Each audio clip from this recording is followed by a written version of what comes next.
An anonymous woman is suing an anonymous celebrity for allegedly giving her genital herpes.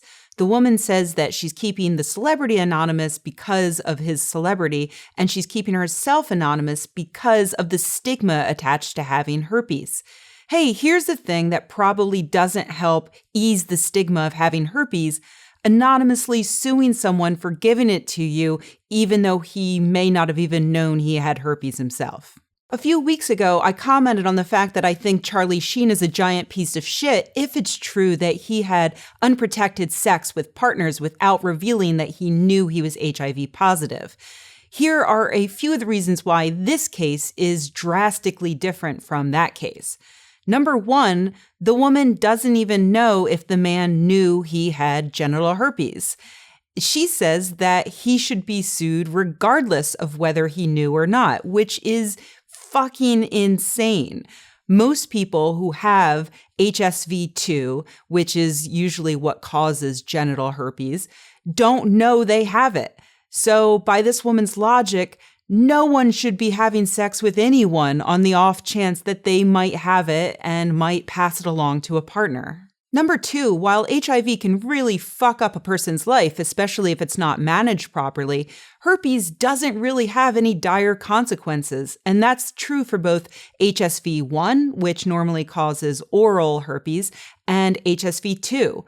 There's really no problem with having it other than a bit of discomfort when you have flare-ups. The woman claims that because she now has genital herpes, she can no longer vaginally give birth to a child, which, first of all, as far as punishments go, that's really not much of one. But also, she's wrong. Doctors suggest that women who have genital herpes get a C-section if they are currently having an outbreak of sores at the time of birth. Otherwise, it's absolutely fine. And the symptoms of genital herpes and oral herpes, for that matter, tend to lessen. They get less severe and less frequent over time. So the chances that she's going to have an outbreak while giving birth are pretty slim. And if she has to get a C-section, well, women get C-sections every day, some just because they want that kid out on a Saturday. The only reason why anyone thinks of herpes as some sort of horrible, shame-worthy disease is thanks to Big Pharma. A company came up with a treatment for herpes, but at the time, nobody really gave a shit because, again, herpes just wasn't a big deal. And so the company went about fear-mongering.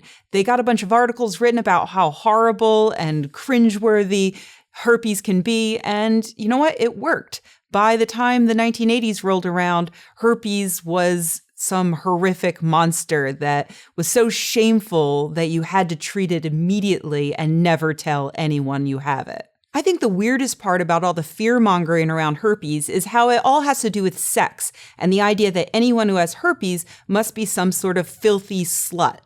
Well, most people who contract HSV1 actually get it during childhood. And it has nothing to do with sex. It's because you got a kiss from grandma or shared a soda with someone. And in fact, that's when I got it. When I was a kid, we called them heat blisters because every couple of summers or so, if I'd been out in the sun too long, I would get a blister on my lip. And it wasn't a big deal until I was a preteen and I learned that this was something that I should be incredibly ashamed about because it made me a disgusting whore. And the funniest part about all of this is that at the exact same time, I was also embarrassed because I was an asexual virgin who had never even made out with a guy. So basically, I was getting all of the shame and none of the fun. So before you shame someone or, God forbid, sue someone for having herpes, please keep in mind that 60 to 95% of humans have it by adulthood. And so you should also remember that there's a very good chance that you have it and you don't even know it.